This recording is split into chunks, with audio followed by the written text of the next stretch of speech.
Gazette du Togo, une vision sur l'actualité togolaise et sur le monde. Bonjour, bienvenue, nous sommes très heureux de vous retrouver ce matin sur la radio. Taxi Presse, c'est jeudi et comme tous les jeudis, nous donnons la parole à qui veut la prendre. Notre invité ce matin, Jean Kissi, secrétaire national du Comité d'action pour le renouveau CAR. Nous souhaitons ce matin aborder avec lui les questions essentielles de l'actualité sociopolitique de notre pays, le processus de réconciliation avec la phase de réparation qui sera lancée demain vendredi, la question des réformes politiques qui fait toujours débat dans les milieux politiques.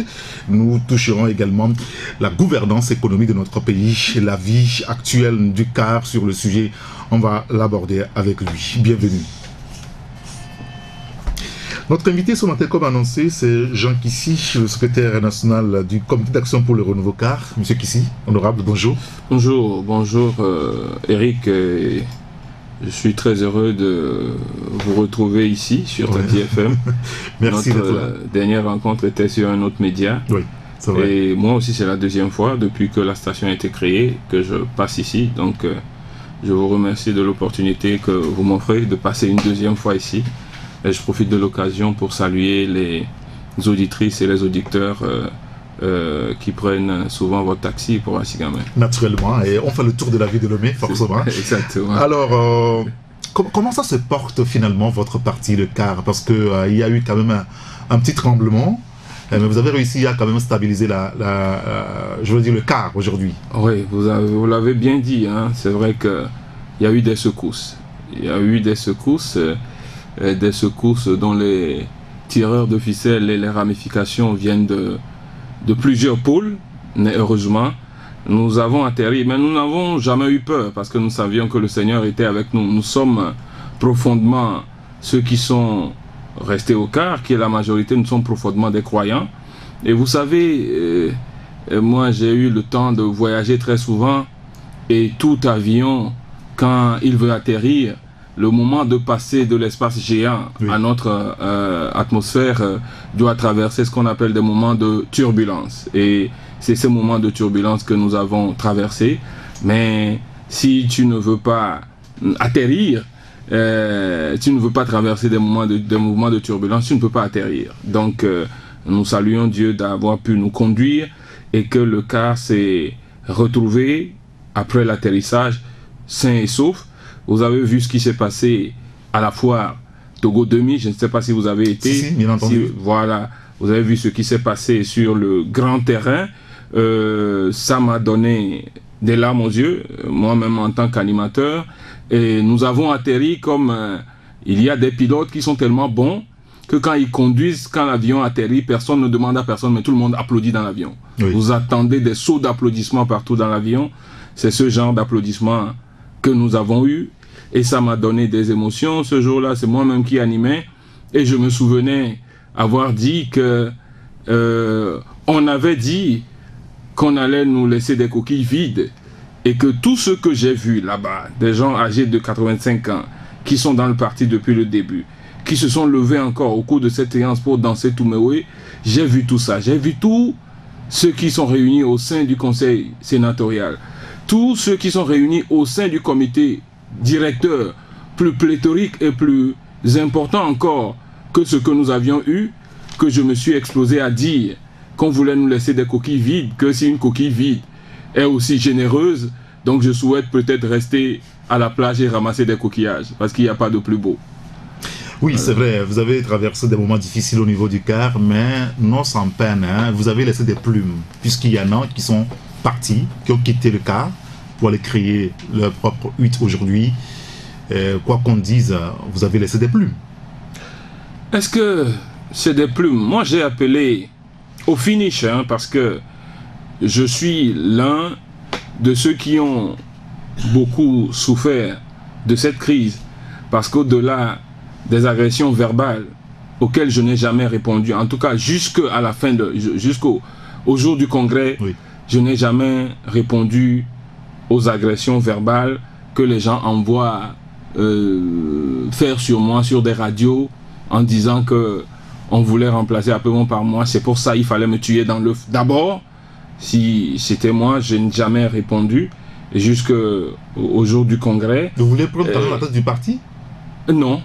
Effectivement, non. Si c'était le cas, cela aurait été. Vous avez vu que pendant tout le temps que la crise a duré, même depuis la préparation même du congrès, jamais à aucune instance du parti, que ce soit au présidium, que ce soit au comité directeur du parti, que ce soit même au sein du comité de préfecture simple de Vaud, jamais moi ni aucun de mes amis n'a présenté ma candidature. Jamais ma candidature n'a été présentée. Mais je ne sais pas pourquoi, comme on dit en hébreu, Odenkoutor. Je ne sais pas pourquoi, Odenkoutor, que c'est moi qui pointe et c'est pour ça qu'il fallait me tuer dans l'œuf.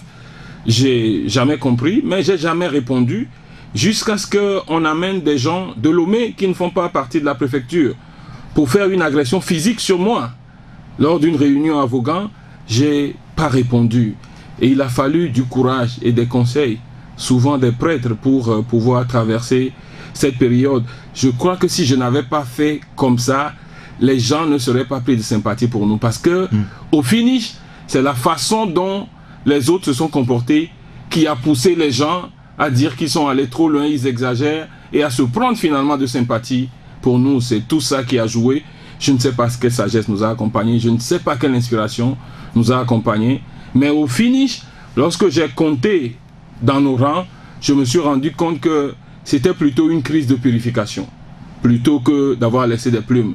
Donc, les plumes que nous avons laissées, c'était des plumes qui ne pouvaient plus tenir sur notre beau volaille. Et c'est pour ça que ces plumes sont parties. Et je considère que c'est une crise de purification parce qu'aujourd'hui, au sein du parti, vous ne voyez plus des gens qui sont dans le doute, qui ne savent pas quelle orientation ils doivent suivre, qui ne connaissent pas l'orientation juste du parti, ou qui n'arrivent pas à se coller à l'orientation du parti naturellement. À un moment donné, ça aussi faisait partie de la crise. Il y avait eu des gens qui penchaient plutôt vers des orientations populistes, qui étaient séduits par le populisme, ou lorsqu'il y avait une manifestation des populistes et tremblaient, à savoir, ouais, si nous n'allons pas là-bas, est-ce que le peuple n'allait pas dire, alors que nous savions à notre propre intérieur... Ce sont des reproches qui sont faits donc à mettre à Pévon dans le temps. Nous savions à notre propre intérieur que la vraie méthode était la méthode du CAR, que la seule méthode qui a permis d'obtenir les résultats était la méthode du CAR. De la même façon, il y a eu des gens qui avaient des tentations à chaque formation de gouvernement de nous convaincre à rentrer dans le gouvernement, alors que ceux qui voulaient former ce gouvernement, le pouvoir en place, ne voulaient accepter aucune réforme. Ils avaient porté des habits et qui étaient des habits anciens et ne voulaient pas mettre des habits propres, mais les gens étaient tentés de vouloir rentrer dedans, alors que nous sommes un certain nombre de personnes qu'à chaque formation de gouvernement, vous voyez des gens rôder autour de vous, essayer de vous séduire, vous dites non, mais vous voyez d'autres qu'on ne touche même pas, mais qui en ont envie et qui, vous voyez, quand tous ces courants-là s'entrecoupent, vous voyez que vous n'arrivez pas à vous fixer sur l'orientation. Aujourd'hui, nous sommes restés au CAR avec ceux qui croient à la méthode du CAR, ceux qui ne croient qu'à la méthode du CAR, qui est une méthode juste, et ça, c'est déjà une bonne chose. C'est ce que nous appelons une crise de purification. Vous êtes allé chercher Maître Yaovi Agouibo, qui avait quitté, je dirais, la direction du parti. Est-ce que, dans votre fond intérieur, vous et les autres jeunes qui sont dans le parti, est-ce que ce n'est pas un échec, en réalité, pour vous, que celui qui, depuis et durant des années, s'est battu pour l'avènement de la démocratie dans ce pays, qui, à un moment donné, a pris sa retraite sabbatique, que vous allez rechercher pour venir guider le CAR, est-ce que ce n'est pas un échec pour vous? La jeunesse qui devait être la relève. Non, en fait, Maître Agouibo est un acteur qui ne démissionne pas. Il ne fait pas partie, en tout cas moi je l'ai connu, et je fais partie, si on compte, de ceux qui l'ont vécu dès mon jeune enfance, dès le début, parce qu'au moment où pilotait le phare, nous pilotions au campus les premiers mouvements estudiantins. Oui. Je l'ai connu profondément, et c'est quelqu'un qui n'a jamais démissionné de sa mission. C'est quelqu'un qui est resté actif au sein du parti et qui volontairement a voulu laisser d'autres faire l'expérience de la conduite du parti. Il est celui qui a réalisé la première alternance à la tête d'un parti d'opposition, je dirais même en Afrique, si de mémoire, comme donne la preuve du contraire. Mais il s'est fait que les gens dans les mains de qui il a laissé le parti n'étaient pas totalement armés de l'orientation, n'avaient pas sa carapace. Vous voyez comment après avoir fait tout ce qu'il a fait pour ce pays, pour obtenir tous les acquis, vous-même si vous êtes dans ce studio aujourd'hui, si un jour Agbo-Ibor, face à Barké, n'a pas signé un texte de liberté d'expression, nous ne serons pas tous ensemble ici. Il y a d'autres exemples, les droits de l'homme, etc. Le multipartisme, nous n'existerons pas en tant que car aujourd'hui si Agbo-Ibor, devant Barké au niveau de la commission paritaire, n'a pas signé un document autorisant la signature. Oui, c'est ce que je voulais dire. Oui. Mon raisonnement conduit vers quelque chose. Alors, nous qui l'avons suivi dans sa méthode, et qui a imprimé une dynamique, qui a imprimé une méthode à la lutte, il s'est fait qu'il fut arrivé un moment où ceux à qui il avait laissé le parti n'avaient pas la force, n'avaient pas la carapace nécessaire pour supporter ce que lui il a supporté. Parce que vous vous souvenez de toutes les injures qu'on a déversées sur Agbo-Ibor dans ce pays. Qu'on l'aime ou qu'on ne l'aime pas, mais de manière dynamique, il est celui qui a piloté le mouvement démocratique au Togo. Alors, il faut être aussi carapacé pour pouvoir recevoir toutes les insultes et les laisser couler comme de l'eau. Mais quand vous n'en êtes pas capable, il arrive des moments où vous n'arrivez plus à suivre votre orientation. Vous avez envie de pencher vers ceux qui insultent. Vous avez envie de pencher vers les populistes. Vous avez envie de pencher vers ceux qui font du pugilat médiatique sur les gens. Donc, et quand vous n'êtes pas carapacé, vous n'arrivez pas à tenir. Ça veut dire que vous voulez quelqu'un qui est carapacé, alors qui est capable de recevoir des coups et ne pas répondre. C'est pour ça qu'on est allé chercher. C'est-à-dire qu'il fut arrivé un moment... Vous les jeunes, vous risquez de perdre des plumes, vous ne voulez pas en perdre. Non. C'est pourquoi on cherche à mettre Agbo-Ibor pour gérer le parti. Il fut arrivé un moment, vous avez donné un raisonnement dès le début, vous avez posé une question. Oui. Je me permettrai tout simplement de répondre à votre question. Il fut arrivé un moment où celui qui l'a placé à la tête du parti, après avoir fait ses 8 ans, puisqu'il n'avait qu'à faire 8 ans, nous imposions au RPT unir la limitation de mandat. Oui. Donc nous ne pouvons pas ne pas nous imposer nous-mêmes la limitation de mandat. Eric, tu ne peux pas dire à ton petit frère à la maison, on ne mange pas dehors, et pendant que tu lui donnes un coup de pied sur les fesses en disant toi-même tu prends ton plat et tu te mets devant la porte de portail et tu es en train de manger, il va te regarder, il va dire, ce grand frère là, vraiment, il dira pas un mot, il dira vraiment tout simplement, et puis il va s'en aller. Donc, nous ne pouvons pas demander au RPT unir la limitation de mandat et ne pas appliquer la limitation de mandat que nous avons imposée à notre sein. Donc, après les 8 ans, quand celui qui est placé à la tête doit finir ses 8 ans et ne peut plus continuer, ne pouvait pas avoir un 3e mandat, mais il faut que quelqu'un se propose pour pouvoir prendre. Moi, on m'avait déjà attaqué. Alors, ce serait un suicide, ce serait de me mettre dans la gueule des mangeurs si je me permettais d'aller encore là-bas. Le parti a fouillé et le parti a recherché. Toutes les fédérations ont retrouvé que celui qui pouvait encore reprendre, mettre le navire sur la bonne barque, reprendre les orientations, replanter la doctrine au sein du parti, avant de le laisser à un jeune, c'est encore lui qui peut le faire. À partir du moment où personne d'autre n'était disposé, n'était encore prêt, et je répète que je ne suis pas prêt, je répète qu'il faut me laisser apprendre. Laissez-moi encore apprendre un peu de sagesse. Laissez-moi encore me nourrir un peu de la doctrine. Je crois qu'il est de la même chose pour Nador et d'autres personnes. Laissez-nous apprendre un peu. Mais donc nous avons encore envie d'apprendre. Nous avons encore envie d'apprendre. Et celui sous les ailes de qui nous pouvons encore apprendre, c'est celui qui a la méthode, c'est celui qui a la doctrine. Donc c'est pour ça qu'il est revenu pour un temps, pour pouvoir nous accompagner, nous les jeunes. Et je répète à chaque fois que je vais à un meeting, que quand vous êtes 2 cantons, et un canton a beaucoup de sages, et l'autre n'a aucun sage parce que vous avez tué tous les sages, ou vous les avez renvoyés à Kokolita. Mais le canton qui a beaucoup de sages dans ses rangs réussira plus dans sa construction que le canton qui n'a plus de sages du tout. En politique, quelqu'un qui grandit devient un sage, a de la sagesse. Ce n'est pas comme du football où c'est l'âge qui fait qu'on fatigue les reins. En politique, l'âge fait que les méninges deviennent encore plus grands et la cervelle encore plus riche. Alors, voilà. Aujourd'hui, Maître Yaovi Agbo-Ibor est revenu à la tête du CAR. Ça avait été annoncé par la presse, et ça avait été démenti à plusieurs reprises par beaucoup de personnes autour de sa personne. Aujourd'hui, c'est une réalité. La question essentielle aujourd'hui tourne autour des réformes politiques. Et dans une interview que publie ce matin le confrère Le Changement, il est clair là-dessus, je le cite, tant que les institutions ne seront pas composées à base des critères qui garantissent leur crédibilité et obligent les tenants du pouvoir à faire preuve de retenue dans leur rapport avec les citoyens, notre pays continuera à être une pseudo-république inapte à faire le bonheur des Togolais. Aujourd'hui, au niveau du CAR, vous voulez refaire la politique autrement?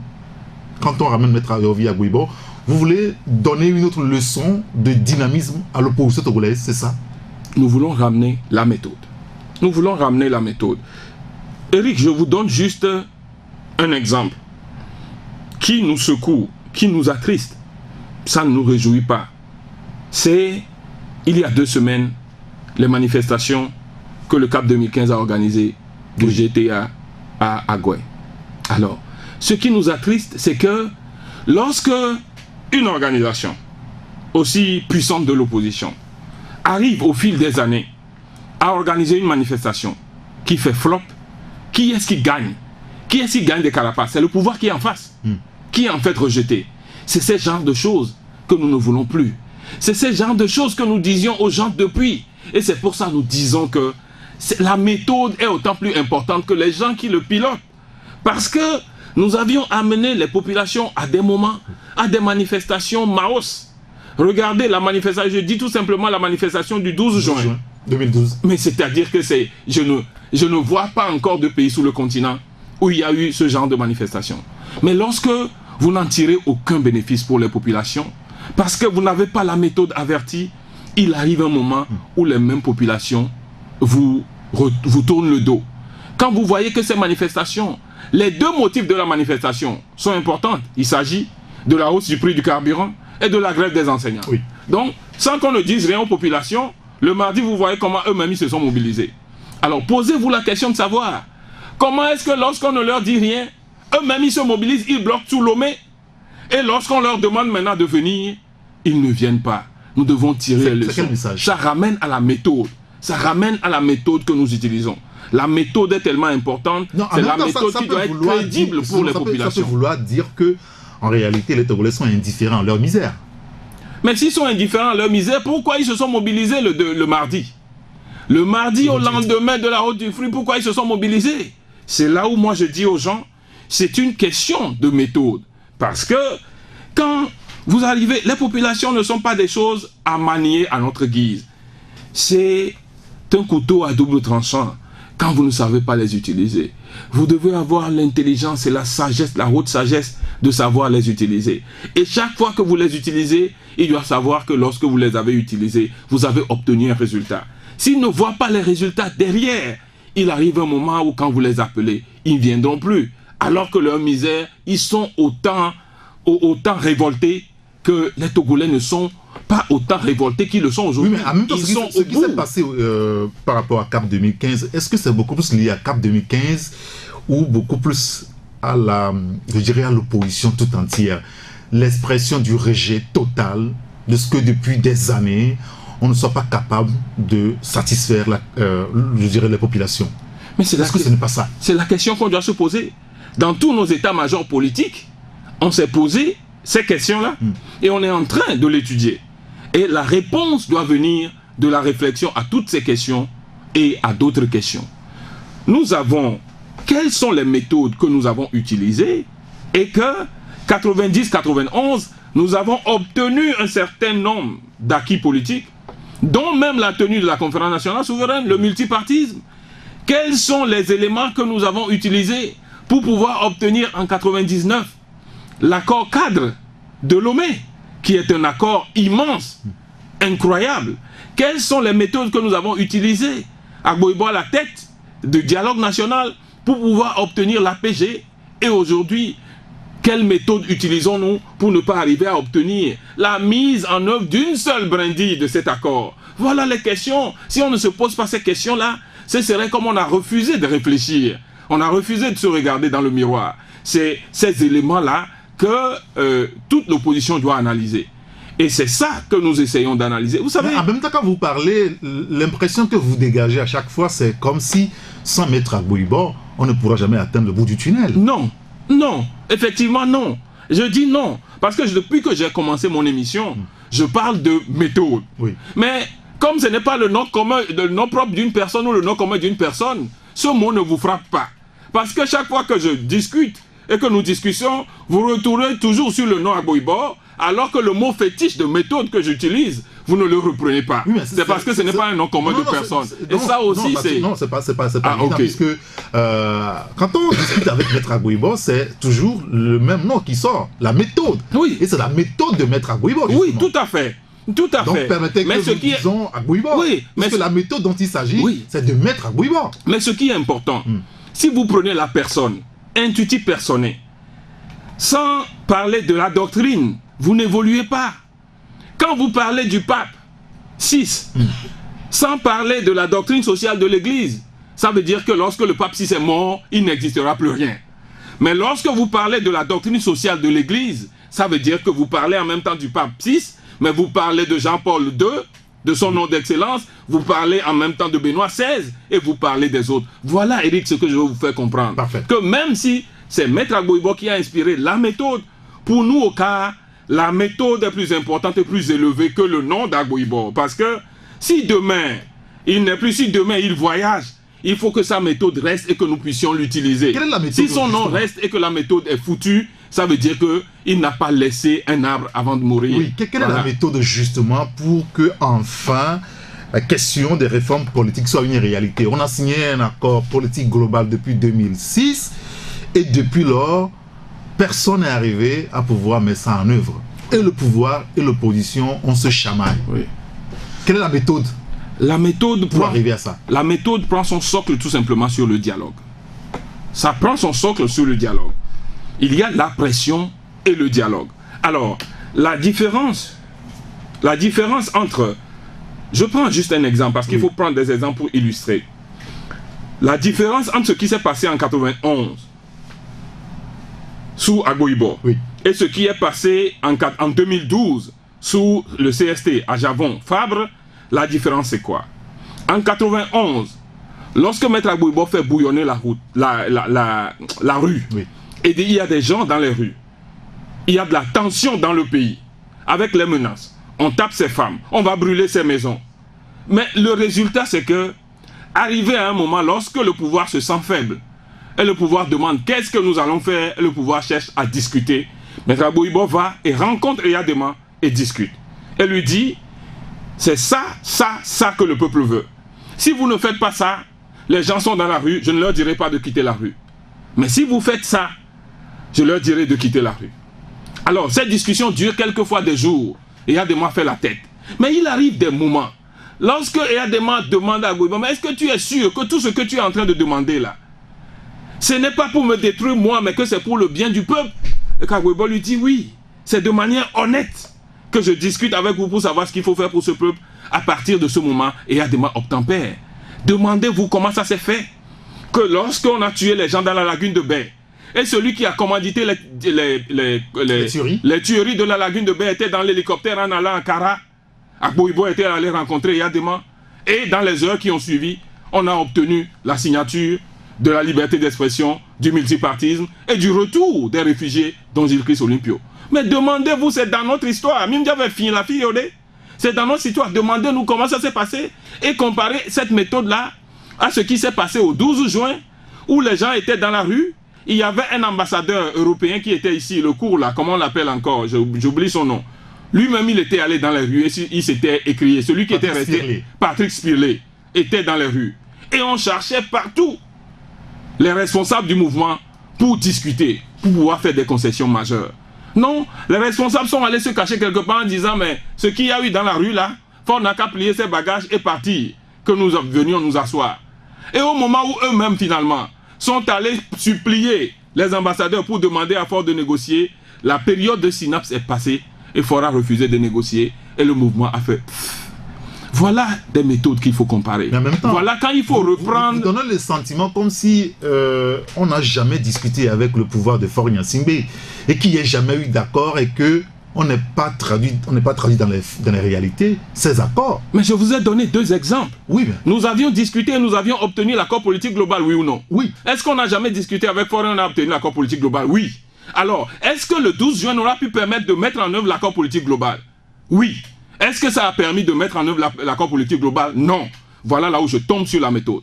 Je ne sais pas si vous comprenez mon truc de transitivité. on a discuté de l'accord politique global. On l'a obtenu. Faure Gnassingbé a signé. J'ai l'accord politique global devant moi. Oui. Si vous le prenez, vous voyez la signature de Faure Gnassingbé dedans. Alors, il y a eu des mouvements le 12 juin. On voulait l'application de l'accord politique global. Est-ce que le mouvement du 12 juin était assez élevé que si on s'asseyait devant Faure, il allait signer l'application de l'APG? Je dis oui. Mais au lieu d'aller faire ça, on a dit, ah, tel que le mouvement est arrivé là, nous, on ne va discuter avec personne. Il n'a qu'à se lever, ramasser ses bagages et partir au Burkina. Pour avancer maintenant, c'est ça. L'alternative, c'est de retourner au système du dialogue, de la pression et du dialogue. S'ils sont prêts à dialoguer... Qu'est-ce qui a refusé dans l'opposition de dialoguer avec le pouvoir de Faure Gnassingbé aujourd'hui? Mais qui a... Quand on vous écoute, vous faites le procès de vos amis de l'opposition. Ce n'est pas un procès. Oui, des amis de l'opposition qui refusent de dialoguer. Oui. Tel n'est pas le cas aujourd'hui. Ce n'est pas un procès. Ce n'est pas un procès, mais nous disons que ce n'est pas la bonne méthode qu'on refuse de dialoguer. Voilà tout simplement. Ce n'est pas un procès. Si nous le disons, vous savez, la politique de Maître Agbo-Ibor a une philosophie, et je ne l'ai pas découvert au début. Au début, lorsque nous pilotions les mouvements estudiantins, cet aspect-là, je ne l'avais pas découvert. C'est au fil des temps que j'ai découvert. Ça a son socle, ou bien disons, son, je ne sais pas, que Dieu doit, le socle spirituel sur lequel il est fondé, est tiré de la Bible.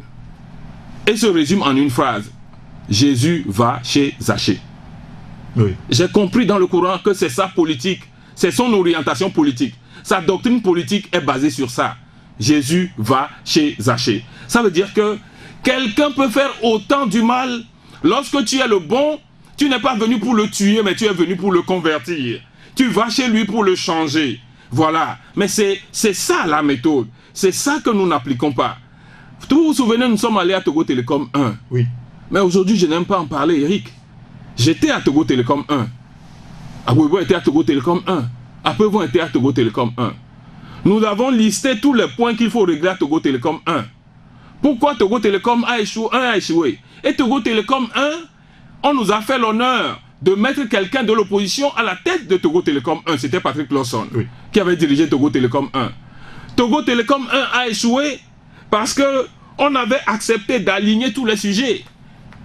Les gens du pouvoir avaient accepté de discuter de tous les sujets sans exception. Même les sujets qui fâchent. Même les sujets qui feront partie fort, ils ont accepté de discuter. On a énuméré ces sujets. Il s'agit seulement de dire par quel sujet commencer.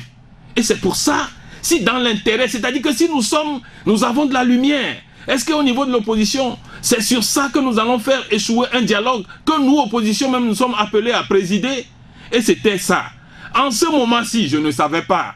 C'est après que j'ai su qu'en ce moment-là, Bojona, qui pilotait le groupe du pouvoir en ce moment, cette discussion, nous demandait le sujet de la limitation de mandat, nous pouvons le placer en 2. Mais accepter qu'on prenne un sujet qu'on mette en 1.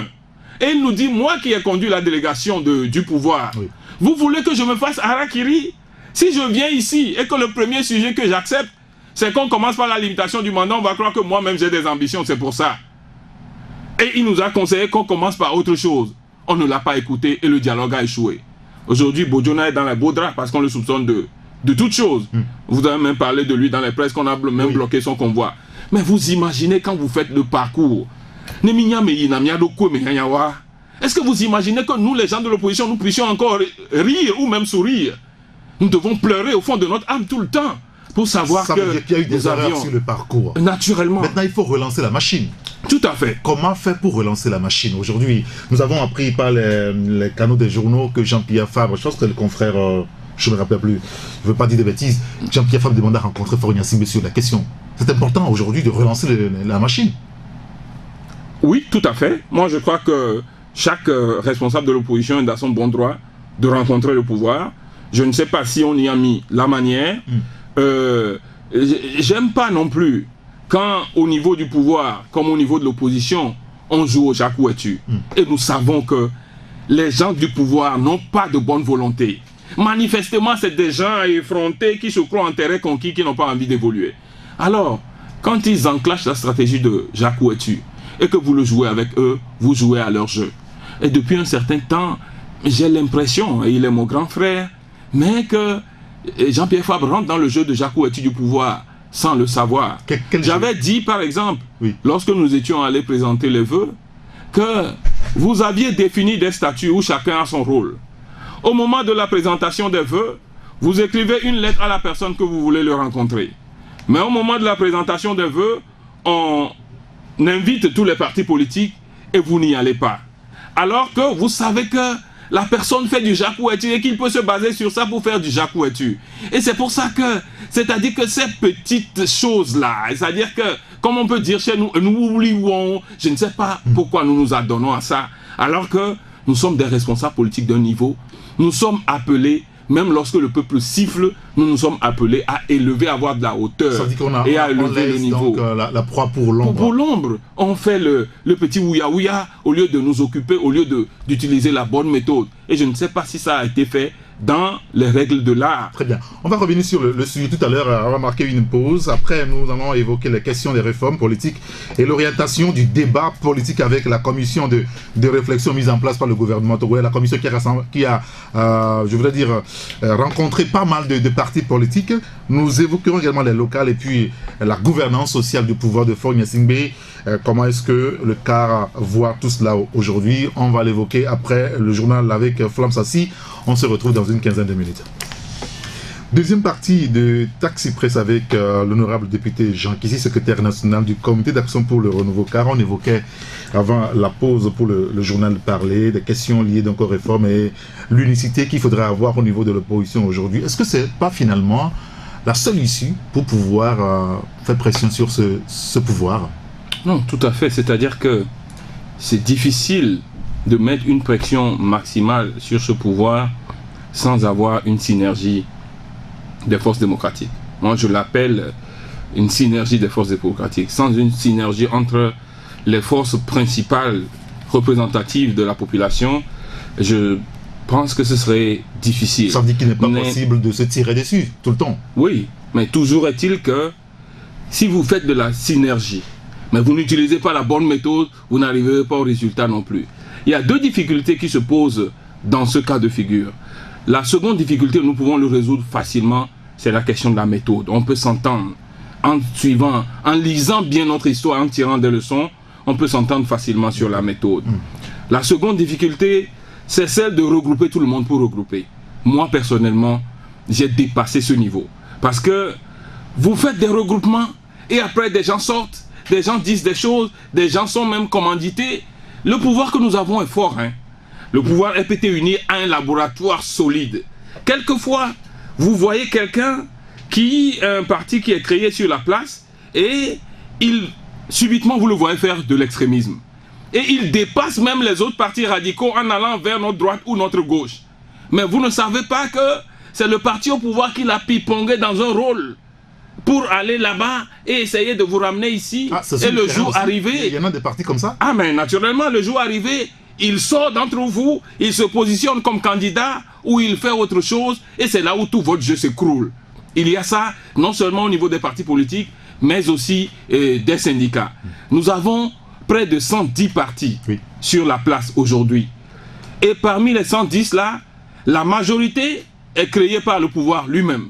Mais ils se disent tous partis d'opposition et le jour où le parti au pouvoir lui a envie de ramasser des partis, il n'a pas accepté un regroupement. Comment il a appelé, vous vous souvenez? Dissolution, fusion.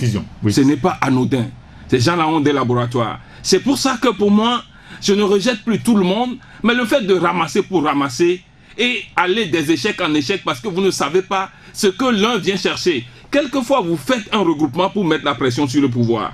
Mais c'est parce qu'une période approche, il y a quelqu'un qui vient avec vous, c'est qu'il a besoin de se faire une santé au sein de vous pour aller après au lendemain des élections ou je ne sais quoi, demander un poste ministériel au sein du pouvoir. Donc, tout ce grand crochet qu'il a fait, c'est pour venir prendre place parmi vous et dire « Ah, mais comment? Moi, c'est moi qui mène la danse ici, c'est moi qui mène, c'est moi qui leur impose tout, prenez-moi dans le gouvernement et puis c'est tout. » Mais pour éviter tout ça, moi je considère que le jour où il doit y avoir de la synergie, il doit y avoir de la synergie des forces représentatives de l'opposition et des forces qui sont convaincues.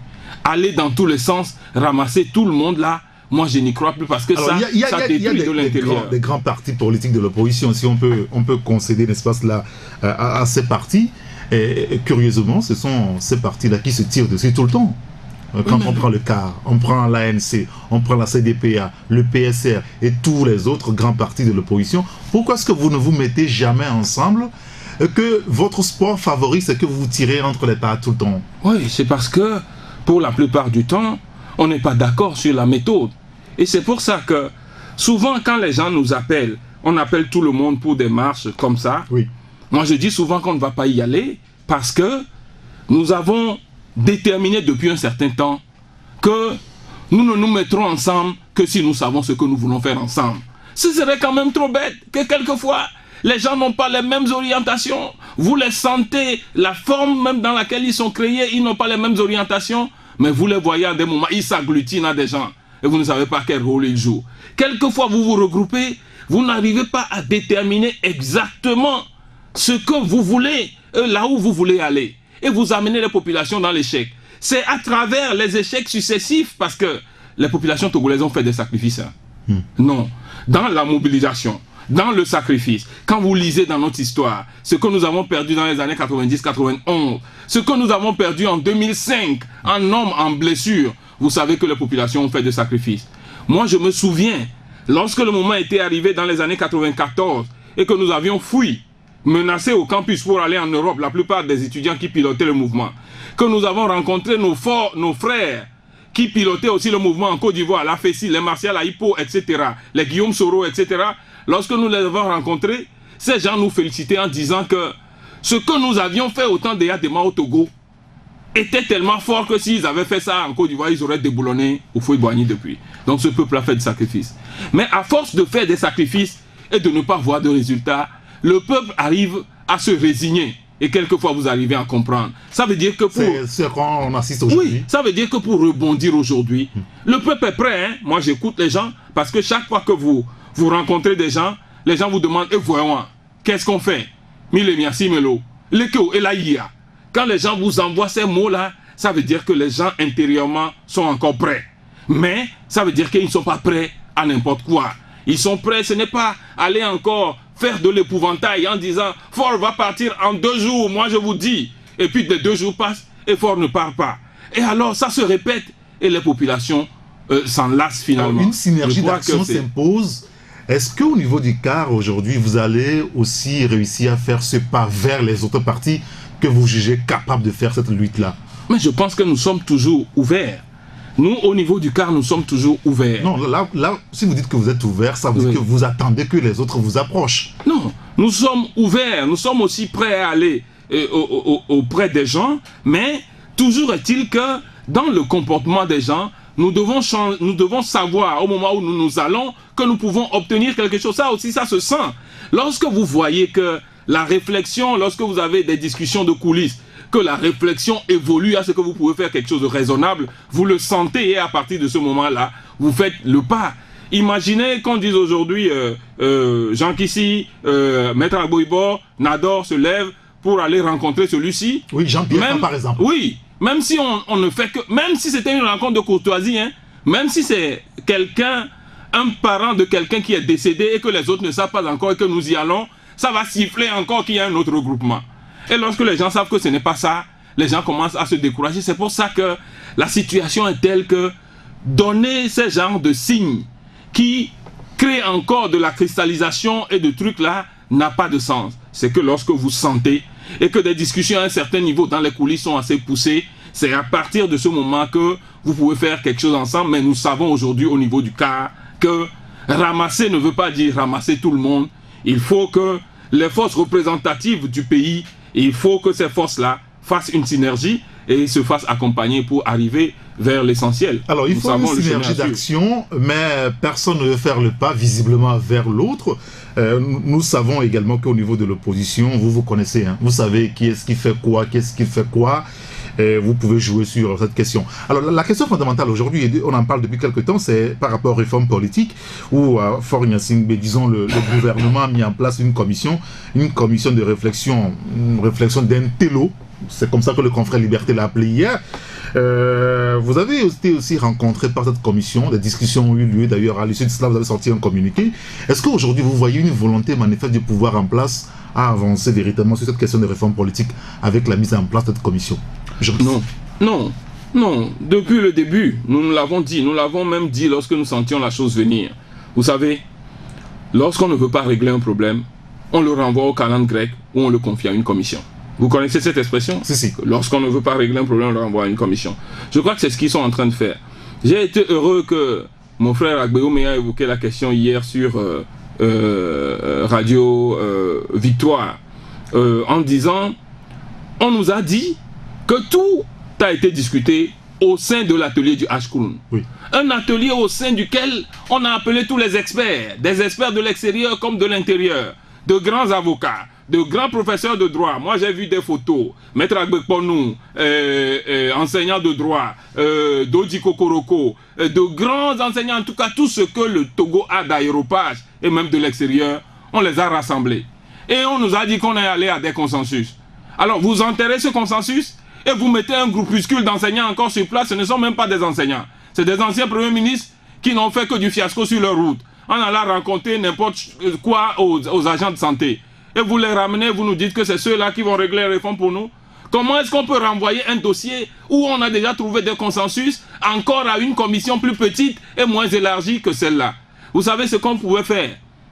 Celui dans cette commission-là, à qui moi je reconnais... Elle a été promise depuis, avant la mise en place de l'Ashkroun, vous vous rappelez? Oui, mais quand le travail a été fait au niveau du Ashkroun, pourquoi on doit prendre ce travail encore et le reconfier à une petite commission? Celui en qui moi je confère un petit minimum de travail, de reconnaissance là-bas. De crédit? Non, ce n'est pas crédit. Compte tenu du rôle qu'il a joué, c'est peut-être Dodi Kokoroko, apparemment, on a dit qu'il était le rapporteur du Ashkroun. Oui. Alors, si en tant que rapporteur, on lui demande de rassembler les conclusions, tu es le rapporteur, c'est comme on a fait l'APG, oui. Mais je crois que Gilbert Bahora était le rapporteur et Abouibo était le président. Il arrive un moment, les deux devaient rassembler les conclusions. Et c'est la rédaction de ces conclusions-là qui devait parvenir à la signature que nous connaissons. Absolument. Si à un certain moment, on demande à Mme Awanana et à Dodi Kokoroko de rassembler ce qu'ils ont fait là et de le présenter aux politiques qui doivent trouver le consensus, je comprendrai.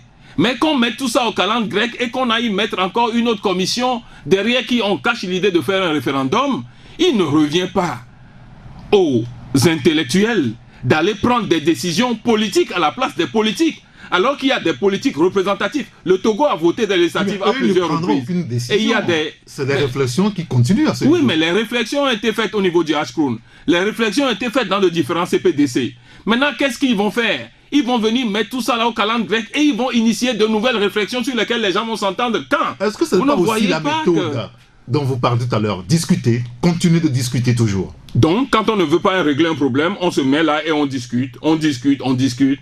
Si on a passé le monde à discuter, on ne va pas régler les problèmes. Alors, la nature, c'est de faire des réformes tous les jours. Et on doit faire les réformes. Vous savez, les cadres qui doivent permettre de faire ces réformes-là ont été prévus. En réalité, les gens vont dire que non, c'est parce qu'on fait du va-et-vient et c'est pour ça que le chef d'État prend cette décision. Non. Ce qui devait être fait a été fait depuis le début. Si vous lisez l'APG, le point 4.1 de l'APG dit « Toutes les parties prenantes au dialogue acceptent le principe de la formation d'un gouvernement d'union nationale. » Et le 3.1 dit « Les parties prenantes au dialogue s'accordent pour que le gouvernement d'union nationale engage les réformes dans un esprit de large consensus. » Et il y a un autre point qui vient compléter ça.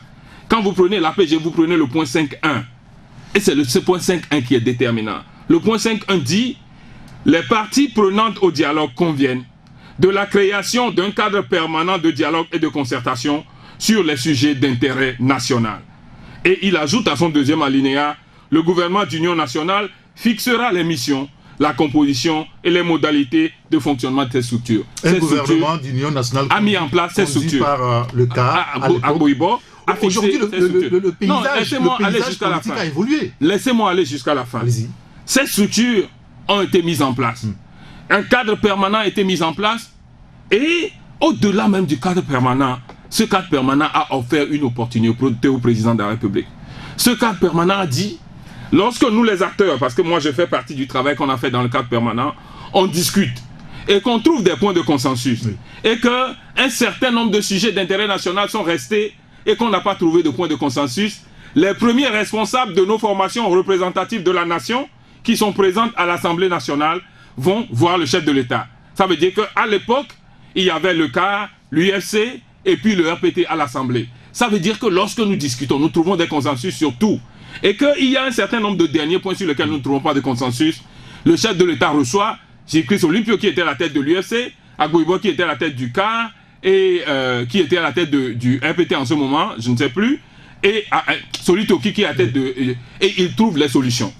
Pour que peut-être nous tous qui étions dans le dialogue, nous n'allions pas à la présidence de la République pour invectiver le président, peut-être pour, compte tenu de son rang, ne pas avoir un langage déplacé. Ces grands responsables vont le rencontrer et ils trouvent le consensus sur le reste et le problème est réglé. Mais le RPT n'a jamais eu la volonté de régler ces problèmes. Et ils ont fait tourner les gens en bourrique pour aujourd'hui nous mettre une commission de réflexion. Et quand la commission de réflexion finit son travail, comment ça va se faire? Ça va nous revenir? Oui, visiblement. Vous avez lu le chef de l'État sur son compte Twitter, il avait dit, il avait été clair là-dessus. Que s'ils finissent, et ça revient. On a tout réglé, mais il a refusé qu'on trouve le temps d'entériner. Il bloque tout, il nous tourne en bourrique, il remet à une commission d'intellectuels qui n'ont pas de décision politique à prendre, qui n'ont jamais fait l'affaire politique, et ils vont encore prendre une décision, et ils vont nous le retourner. Mais combien ça devient... Vous avez marqué votre désaccord par rapport à toutes ces questions. Ça devient le mythe décisif. La commission était avec vous, Non. Non, c'est-à-dire que ce que nous avons dit à la commission, nous n'avons même pas abordé les sujets avec eux. Nous avons dit à la commission, vous n'êtes pas dans votre rôle. Allez dire à celui qui vous a créé que vous n'êtes pas dans votre rôle, que ce n'est pas dans ce cadre que ça doit être fait. Voilà ce que nous avons dit à la commission. Maître Agboibo l'a dit dans son interview. Oui. Il ne revient pas aux intellectuels de trouver le consensus ou de proposer ce qui doit être l'objet de consensus. Comment ils peuvent savoir ce qui peut faire le consensus entre nous? Il ne leur revient pas.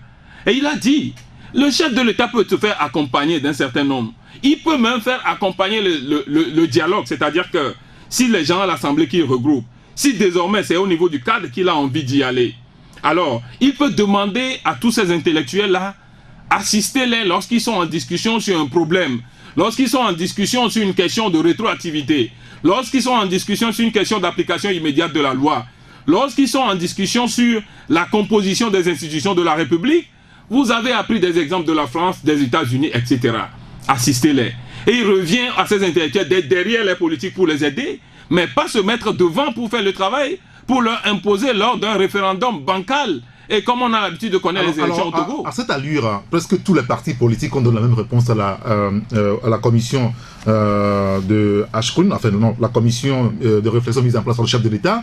À cette allure, il va y avoir un blocage sur le plan politique. On n'avancerait pas.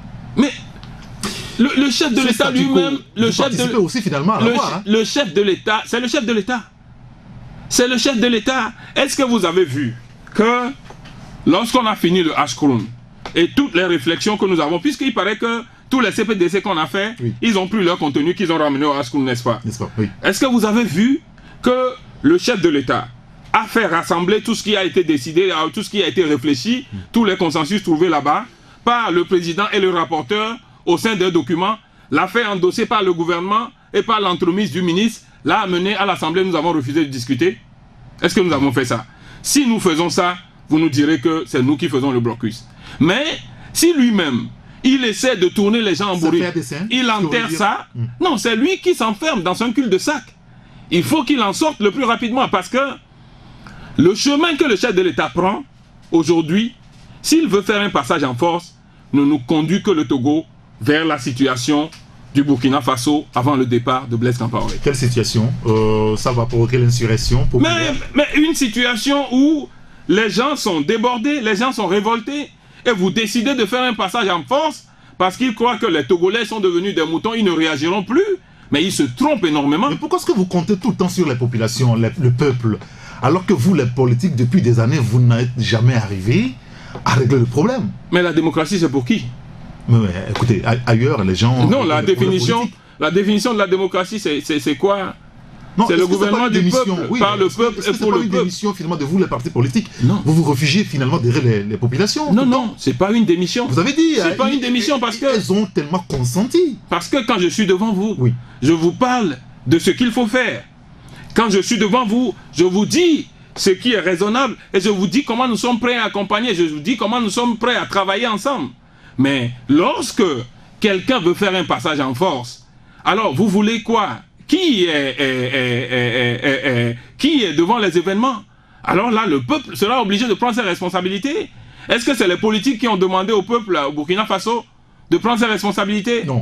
Non, ce n'est pas eux qui ont demandé au peuple en Tunisie. Et en Gambie, la dernière fois, les peuples se sont mobilisés malgré un régime d'un type comme ça. Mais vous savez, mais il faut savoir lire les événements. Et j'ai l'impression que les gens enferment le chef de l'État dans ce qui sera finalement son gouffre.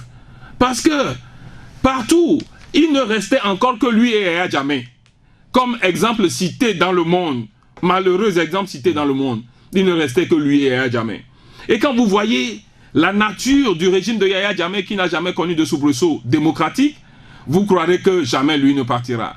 Mais le fait que ça soit arrivé à ce niveau là-bas pour Yaya Jammeh doit l'amener à savoir que quand le moment est arrivé, c'est Yaya Jammeh qui a porté le chapeau. Ce n'est pas ceux qui le poussent à faire ça qui ont porté le premier chapeau. Et si vous réfléchissez, vous devez savoir que le moment est arrivé. Aujourd'hui, on est dans une impasse. Est-ce que vous êtes conscient de ça? Naturellement. Naturellement qu'on est totalement dans une impasse. Mais pour essayer d'ouvrir les choses et essayer de retourner la barque, ça n'a besoin que d'une petite volonté politique du chef de l'État. Et là, il s'enferme. Il n'y a que lui, aujourd'hui, qui puisse réorienter le débat. C'est lui qui pilote la majorité.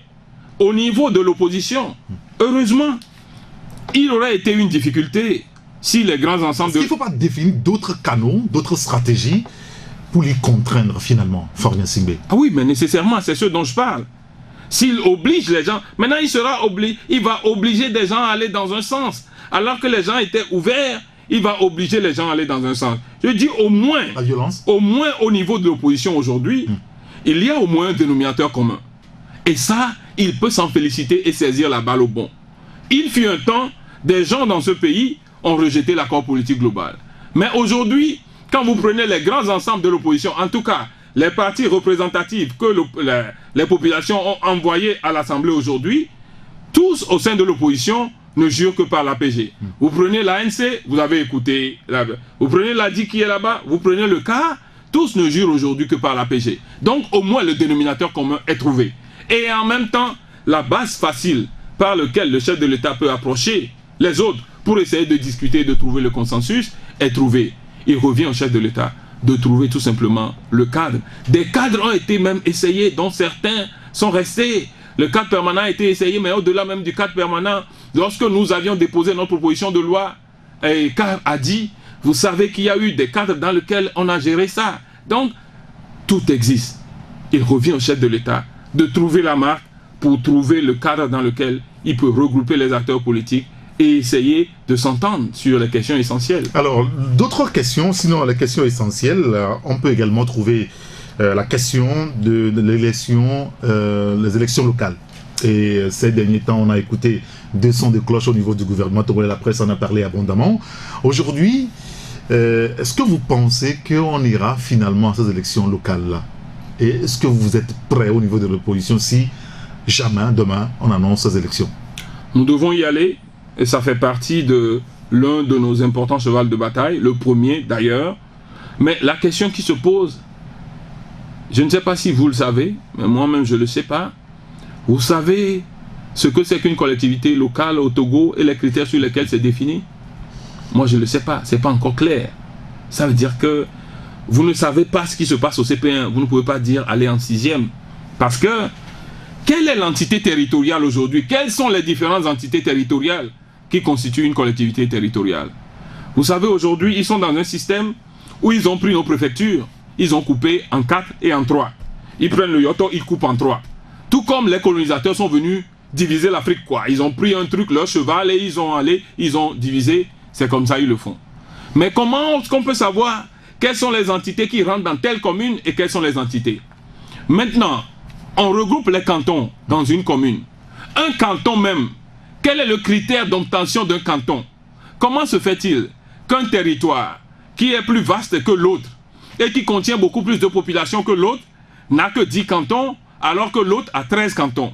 Sur quels critères? Quel est le seuil de population à atteindre?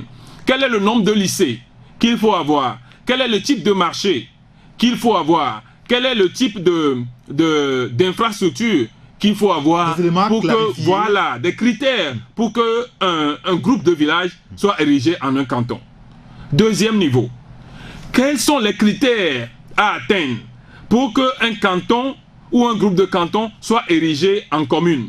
Si ces critères sont atteints, par exemple, si on définit un critère en disant que lorsque vous avez 30 000 habitants, vous avez au moins 3 lycées, vous avez un grand marché, vous avez peut-être des infrastructures, un certain nombre d'entreprises qui sont installées chez vous, ou même pas, mais que vous êtes en mesure de mobiliser tel pourcent de recettes au sein de telle entité territoriale, vous devenez une commune.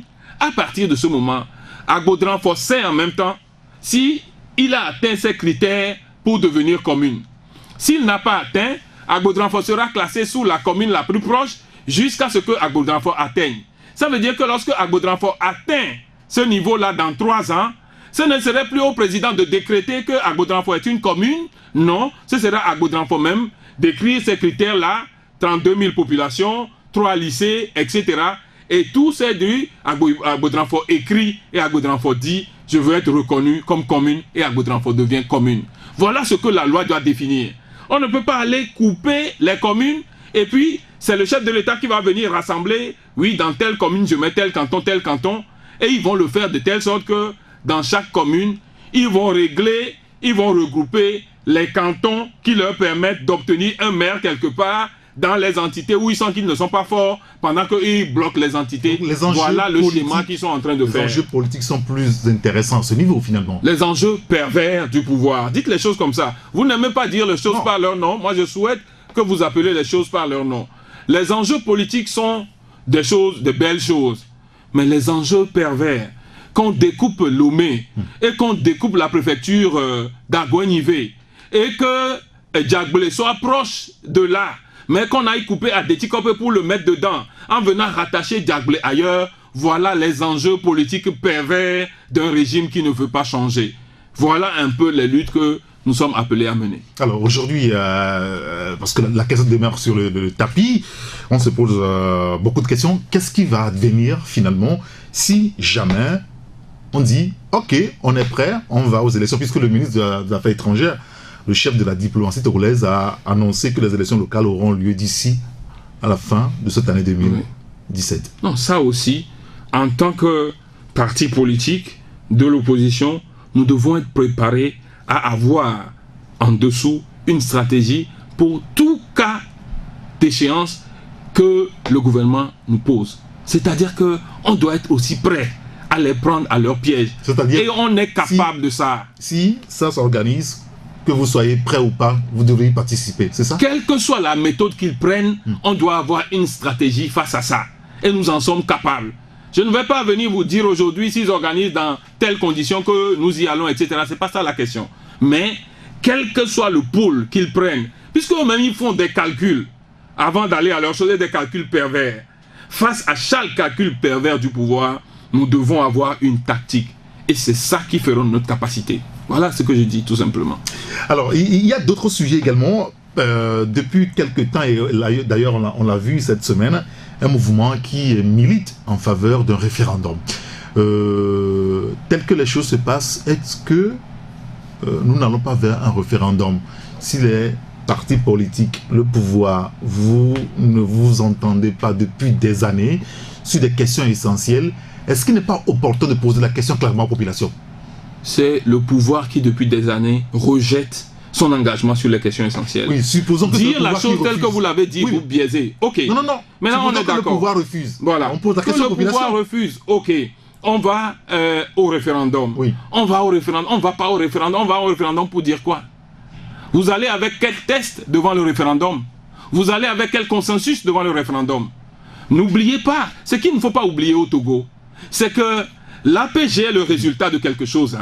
L'APG est le résultat d'un référendum ou d'une constitution que le peuple a adoptée à 97%.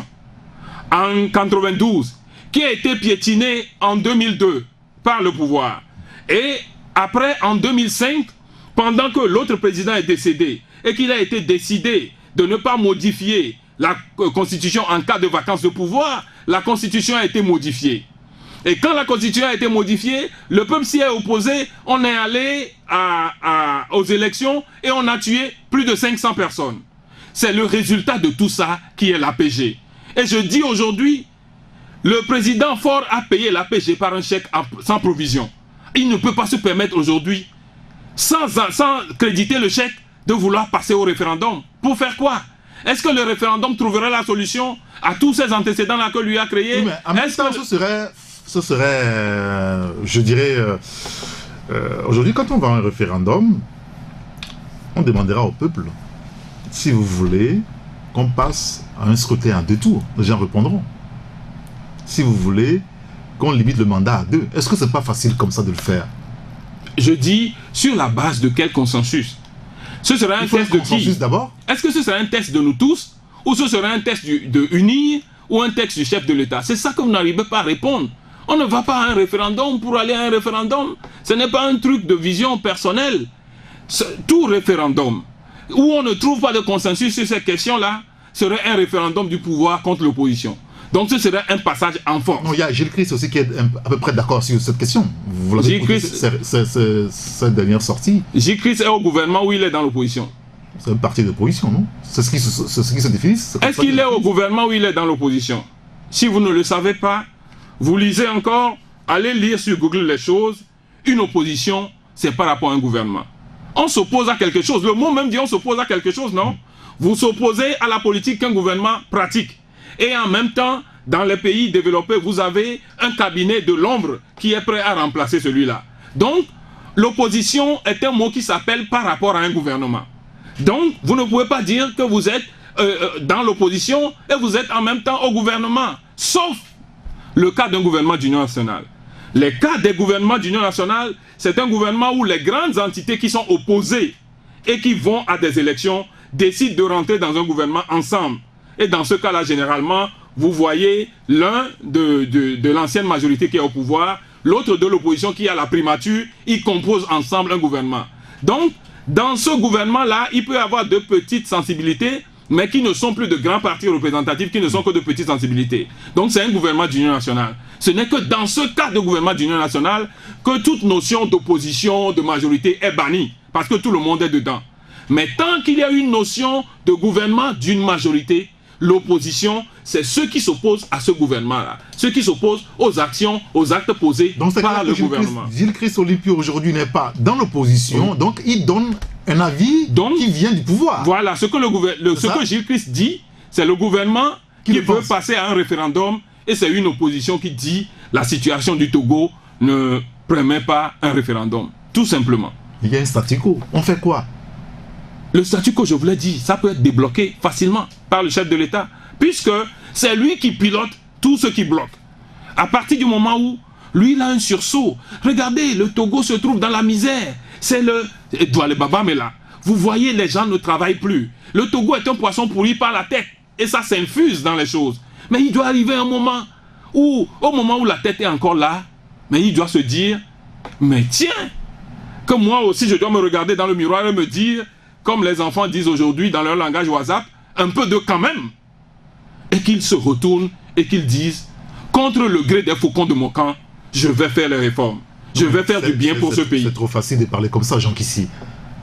On est sur un terrain politique. Mais d'autres partis, d'autres présidents l'ont fait. Mandela l'a fait, d'autres présidents l'ont fait. Ouad pouvait s'entêter et dire qu'il veut rester au pouvoir. Il est parti. Mais est-ce qu'il est président de la République ou il ne l'est pas? S'il n'est pas président de la République, il n'a qu'à laisser quelqu'un d'autre venir.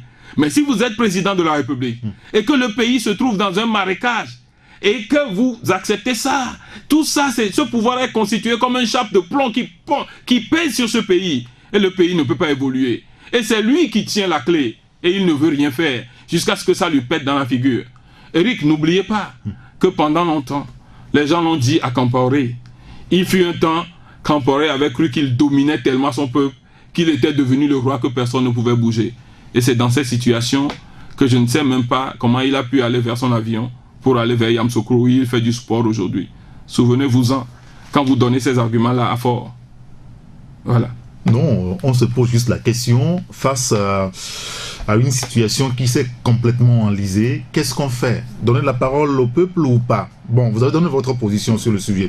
Je voulais qu'on aborde la question liée à la gouvernance sociale. La récente augmentation des prix des produits pétroliers, on a vu les manifestations qui s'en ont suivi, beaucoup plus celle du 28 février dernier. Et la crise dans l'éducation, une solution est en train d'être trouvée. On se pose la question, est-ce que c'est une solution définitive et durable? Comment est-ce que vous appréhendez ce front social-là qui était en ébullition jusqu'à hier, on va le dire ainsi? Moi, je dis une chose. Ce qui se passe au Togo n'a qu'une seule source et qu'une seule cause sur le front social, c'est la médiocrité du pouvoir. Retenez le mot. C'est de la médiocrité.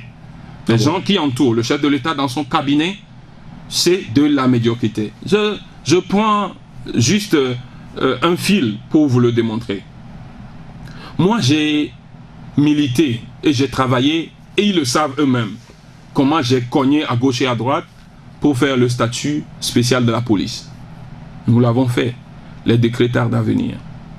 De la même façon, depuis là, j'ai commencé à militer pour le statut particulier des enseignants. Et j'ai fait une interpellation l'année dernière qui est venue à l'Assemblée en novembre sur cette question pointue du statut particulier des enseignants. Parce que je savais que si le statut était adopté, ça aurait des implications sur le vote du budget et ça permettrait de donner au ministre Tchapelé les moyens dans le budget de pouvoir régler ce problème-là. Je ne suis pas du pouvoir, je suis de l'opposition. Et pourtant, j'ai envoyé cette interpellation-là sentant que l'étude budgétaire va venir, c'est comme ça qu'il faut régler ce problème-là. Monsieur Bawara qui est venu répondre a rejeté tout ce que je disais d'un revers de main. Voilà ce que ça donne. Passons, parce que je suis en train de faire un raisonnement.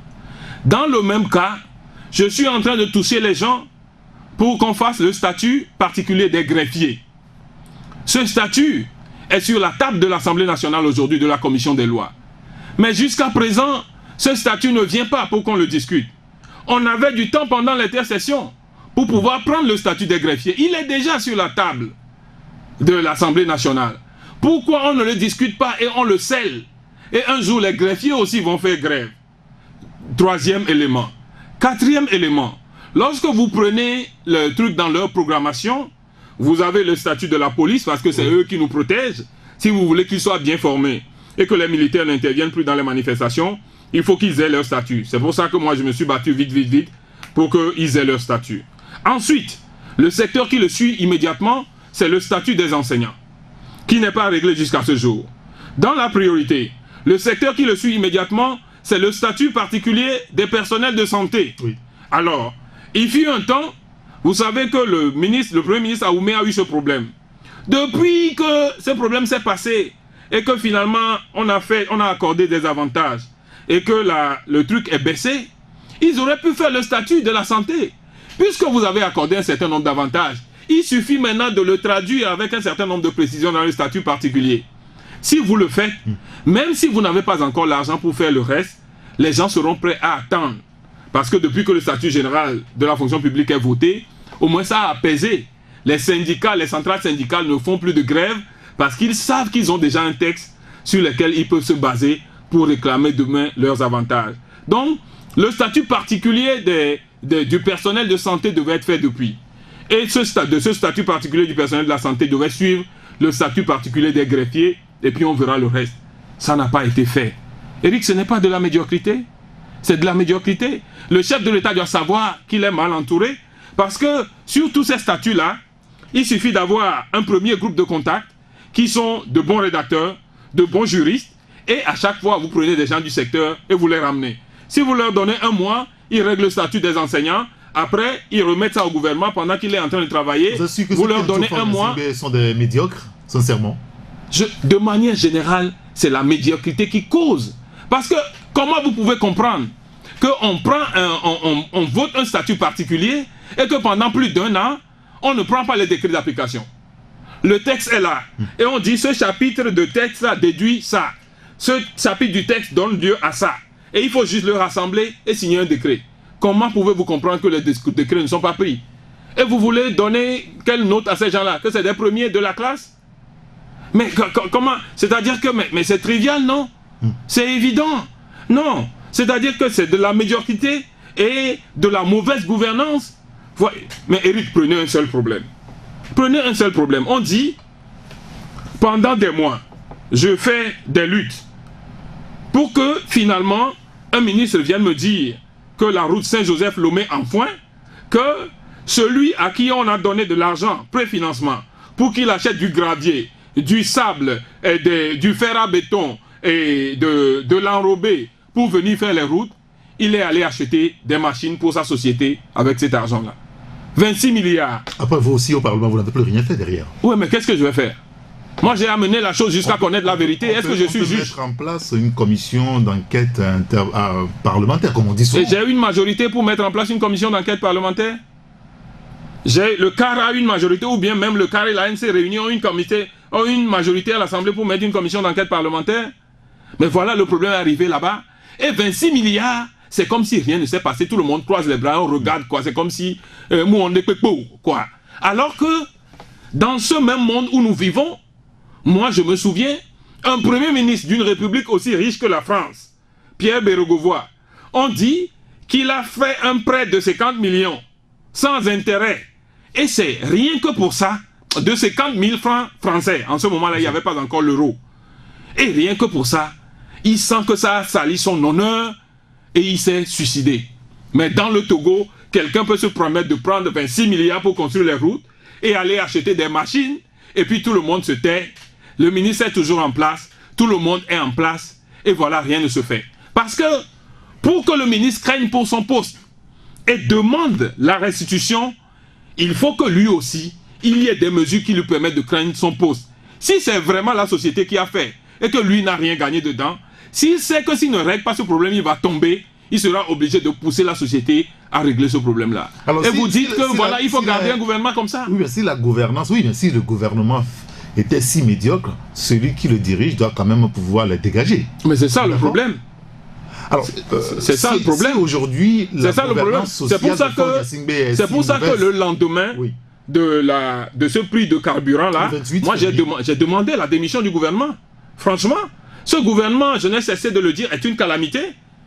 À la limite, je sais que nous ne sommes pas prêts à venir au pouvoir aujourd'hui parce que nous n'avons pas encore gagné d'élection. Et fort ayant été accompagné aux élections de 2015 par ceux que vous savez. Moi, ça ne me regarde pas. Mais aujourd'hui, il est là. Et à partir du moment où il n'arrive pas à gouverner et que son gouvernement est une calamité, qui reste là à regarder les mêmes personnes qui font les mêmes choses, c'est quand même... Si la gouvernance sociale de Faure Gnassingbé est une calamité en réalité, c'est aux populations de le dire et de le manifester. Oui, mais c'est ça. C'est ça. Quand vous accusez les élèves d'aller dans les rues, c'est les effets de la calamité. Mais c'est ça, heureusement que vous le dites. Non, quand vous accusez les gens... Oui, mais quand un jour, les populations, le 28, le mardi, se lèvent, et sans que personne ne leur donne un mot d'ordre, ils bloquent eux-mêmes toutes les routes. C'est les effets de la mauvaise gouvernance de Faure. Quand aujourd'hui, les enseignants sont en grève, et puis les élèves sont dans cette situation-là, c'est les effets de la gouvernance de Faure. Parce que il suffit que Faure règle... épisodique. Voilà. Il suffit que Faure règle les problèmes des enseignants et que les enseignants soient en classe pour que les élèves soient calmés.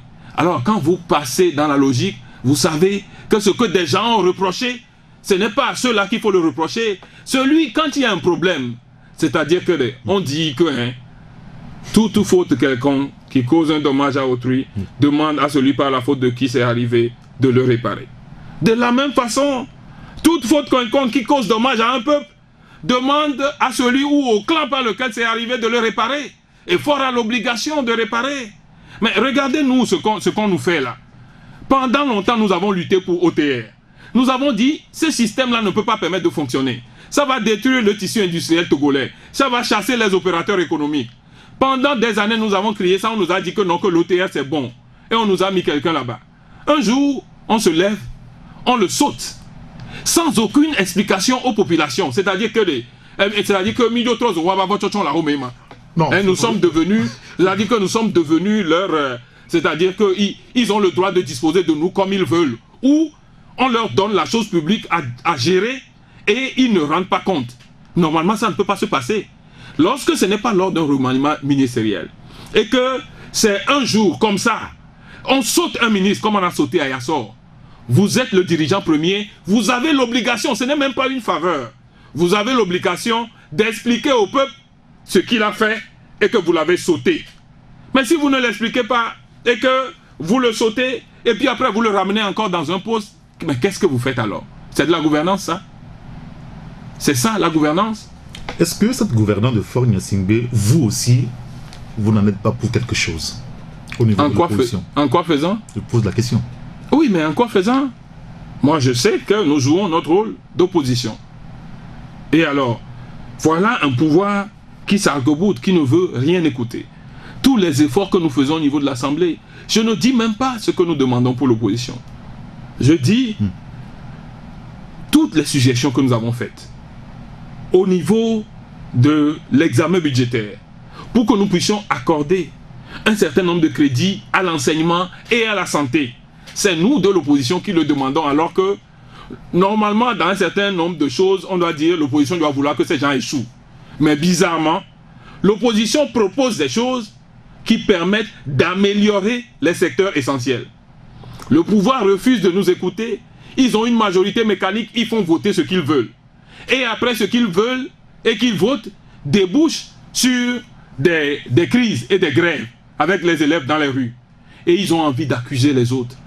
Parce qu'ils ne sont même pas capables. Ils n'ont même pas le minimum de reconnaître, de se voir dans le miroir et de reconnaître leurs fautes. C'est ça qui est dommage. D'accord, très bien. Écoutez, Jean, qu'ici on est arrivé à la fin du temps qui nous a été donné. Peut-être votre dernier message, s'il vous est donné de vous adresser directement à ce peuple. Non, moi ce que je voulais dire comme dernier message, c'est que nous parlons beaucoup. Et ces derniers temps, beaucoup de personnes parlent beaucoup. Et peut-être nous serons même bientôt fatigués de parler. Et des gens seront fatigués de nous écouter. Le moment de l'action est en train d'arriver. Parce que je considère que si tout le monde dit ça... Des actions éparses, chacun dans son côté, dans son camp. Quand je parle des moments des actions, c'est des actions concrètes, des actions vraies qui peuvent permettre de libérer ce pays.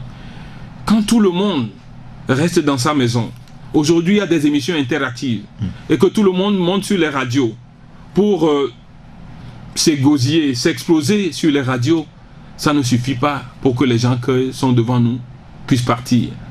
Je crois que le moment vient bientôt de chauffer le fer. Nous ne sommes pas devenus des incapables. Nous avons encore la capacité. Moi, je me sens encore la capacité de faire peut-être encore plus que ce que j'avais fait lorsque j'avais 20 ans. Mais le moment est venu de ne plus croiser les bras et de continuer à dénoncer les choses. Le moment est venu que ce peuple se lève parce qu'il y a un ultime combat. C'est le moment de l'ultime combat qui est arrivé. C'est vrai que le processus qui doit y arriver, nous ne l'avons pas encore totalement enclenché. Le chemin n'est pas encore clair pour tout le monde.